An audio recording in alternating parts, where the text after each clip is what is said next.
Well, there are more than 20 Democrats campaigning to be next president of the United States, and with so many options, you'd think the Democratic voters would have a lot of choices, but really they don't have a lot of choices.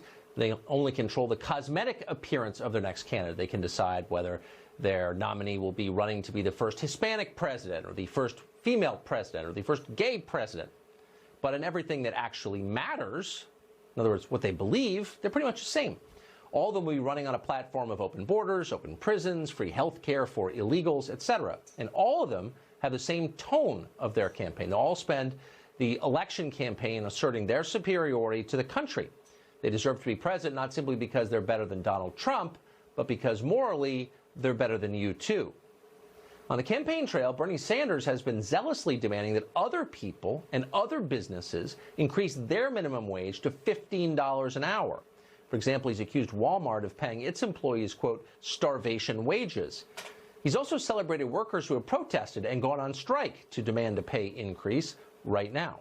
Watch this. I want to applaud the thousands and thousands of workers from coast to coast, people who work at McDonald's, people who work at Burger King, people who work all over this country, who have stood up over the years and demanded that the federal minimum wage be raised to a living wage, $15 an hour. Okay, well, he couldn't have been clearer about that. So you would expect in the way that he lives, Sanders would set a good example for the rest of the country. But it turns out, and you may have guessed this, Bernie is so confident that he is a deeply good person and his cause is just, that he's just not shackled to the same rules that he wants everyone else to follow. For example, right now, Sanders' campaign is battling its own campaign workers. They say they're being paid the same starvation wages that Walmart employees get, less than $13 an hour. Sanders hasn't budged, though. If they aren't happy, they can go work on another campaign or they can quit. That's his position. If his presidential campaign doesn't work out, maybe he should manage a Walmart. He'd probably be pretty good at it, based on his management style. Bernie isn't the only candidate who can't match his own rhetoric about staffer pay, though there are many. Kamala Harris, for example, is also running on a platform of being morally superior to everyone else, and particularly to you. You're immoral. She says America itself is sexist and that her administration is going to punish American businesses for being sexist. Listen.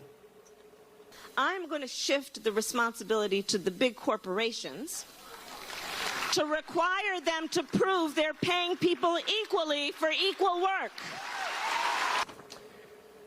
Harris promises that when she's president of the United States, and don't kid yourself, she could be, when that happens, companies will be hit with big fines for having a pay gap of even 1% between men and women if her administration decides that that gap is unjustified.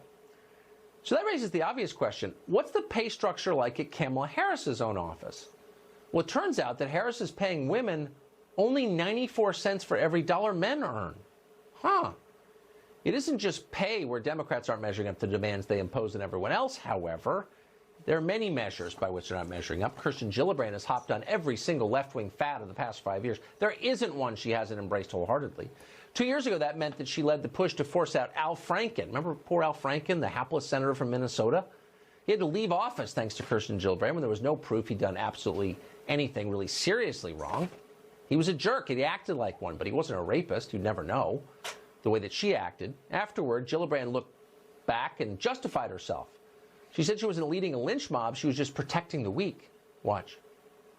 Looking back, how do you evaluate your role in Franken deciding to resign? So sometimes you just have to do what's right, even if it's painful, even if it's hard, even if it's someone you like or love. And the truth was, there were 8 credible allegations, and the last person was a congressional staffer. And having worked in this space for 5 years, if I can't protect the women in my workspace, if I can't not only stand up for women who feel abused or feel harassed in our workplace, then I'm not doing my job. If I can't protect women in my workplace, I'm not doing my job. That's Kirsten Gillibrand's position. Well, in real life, back here in reality, it turns out that Gillibrand was perfectly happy not to do her job as soon as there were no political points to be scored.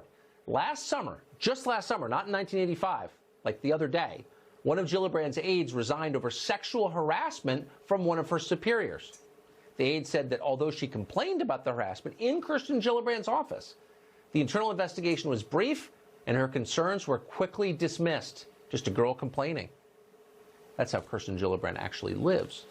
Harris, Sanders, and Gillibrand show look at the bright side, though. They're not even close to being the worst hypocrites in the field of candidates running for president. That prize, you know exactly who that goes to, Bill de Blasio, the most incompetent mayor in the history of New York. We assure you, though, you've never met a single de Blasio supporter in the wild. There aren't any, but he's still running for president. He's built his campaign around the environment, his concern about the environment.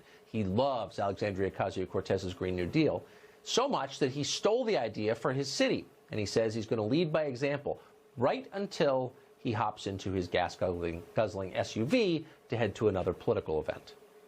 We are here in New York City to show how it needs to be done, to show how it must be done. Today, we announced the New York City Green New Deal. We have skin in the game, the city government. We're going to lead by example.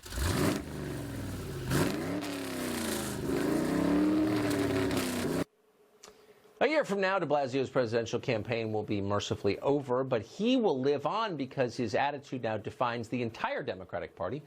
Do what I tell you to do, just don't expect me to do the same.